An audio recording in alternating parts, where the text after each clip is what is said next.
Routine Orders 5. It's begun, the recruiting, and it was easy as falling off a log. I didn't even have to go far. My flat, mine and Sappho's, is in Mornington Place, and I found my first recruit in a doorway near Camden Station. A mile, if that. Mind you, it was a filthy night, cold, wet and windy, cut straight through you, that wind. I was wearing a parka, storm-proof over-trousers, and strong boots, and I was still perished. What he must have felt like in damp, tatty denim, I shudder to think. It was 01:30, so he'd probably been there an hour or two, freezing his tabs off, and that's why he came so easy. What I did was, I squatted down in front of him and said, "What's up, mate? Down on your luck?" I smiled as I said this, my best do-gooder smile. I was prepared for a possible rebuff. I mean, he might have been deeply suspicious, thought I was a woofter or something, but it didn't seem to cross his mind. Half afterwards cold, probably. Anyway, he opened his eyes and looked at me and frowned and mumbled, "Who are you?" He was Scottish. "Me?" I gave him a smile again. "Shelter's my name. I help run the hostel on Plender Street." That got him. "Hostel?" he says. "What sort of hostel?" "For young people," I said. "The Townhouse Project. You might have heard of us." He wouldn't, because we didn't exist. I'd made the whole thing up, name and everything, part of my preparation. He fell for it, hook, line and sinker. "Any chance of a bed?" he says. "Bite to eat?" I shook my head, the rueful jester I'd practiced in the mirror. "Not tonight, I'm afraid, full up. Might be something tomorrow if you get there early." He says, and the light goes out of his eyes. He's thinking about the long cold hours ahead. I let him ponder the prospect for a bit, then said, casual-like, "There's a comfy couch at my place if you don't mind roughing it." Roughing it. Brilliant touch, that. And it worked. "You should," he says. The light's back, and I can see his little brain working. He's thinking, this guy runs a hostel. Warm beds, grub. He gets full, but if I'm with him, I'm in, right? You should," he says. I gave him the smile again. "Sure, no prob. It's just round the corner, come on." And that's all there was to it. I strode out, and he trotted at my heels like a ruddy poodle. It was pissing it down, and he was sodden by the time we reached the flat.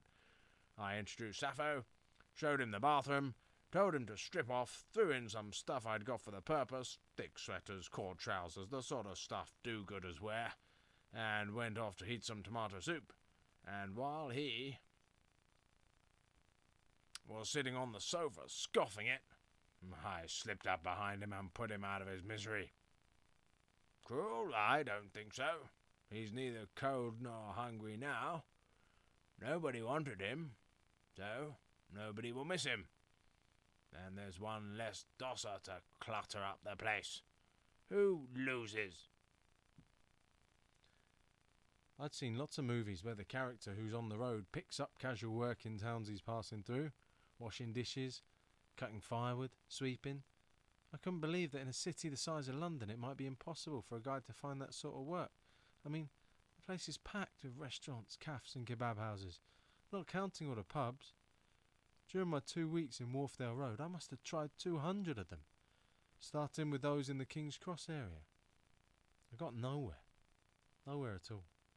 As the days passed, I widened the area of my search, and by halfway through the second week I'd been as far north as St John's Wood and south into Lambeth. I tramped the narrow little streets of Soho and the boulevards of South Kensington from early morning.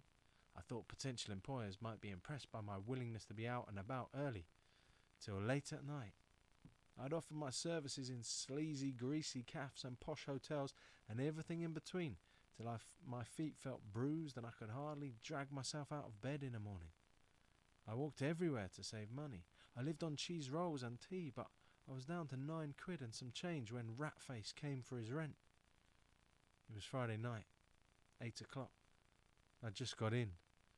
The room was freezing cold and I was treating myself to a quick burst of the cash-gobbling electric fire before bed when there was this knock on the door. I opened up and it was him. He said 2 words. Eating. And Rent. I looked at him. It's only Friday, I said. I'm paid on till Monday. He shook his head. Friday's rent day, sunshine. But I moved in on a Monday, I protested, and paid 2 weeks. That makes the room mine till Sunday night. He moved so quickly, I hadn't time to step back. 1 second there was a yard of space between us, and the next he had a bunch of my shirt in his fist, and his face was an inch from mine. Listen, sunshine, He hissed. room's mine. I make the rules round here and the rent's due. If you've got it, pay up. If you haven't, I'll give you 5 minutes to pack your stuff and get out. He shoved me and followed me in, leaving the door open. I tried to reason with him, told him I was waiting a decision by the DSS. He laughed. You're waiting, son. He snarled. I'm not. I said I was looking for work and pointed out that I'd been quiet and kept the room tidy. I didn't know what I was saying, really. I was that desperate, but it was no good. He told me to pack my bag and stood there with his arms folded while I did it. When I'd finished, I brushed past him on my way to the door and said, I'll have you for this. Sooner or later, one way or another, I'll have you. His laughter rang in my ears as I went down the stairs. And that's how I came to join them. The homeless kids I've seen everywhere on my travels. The kids I'd given change to a week ago when I thought things were bound to work out. I was one of them now, poised at the top of that downward spiral.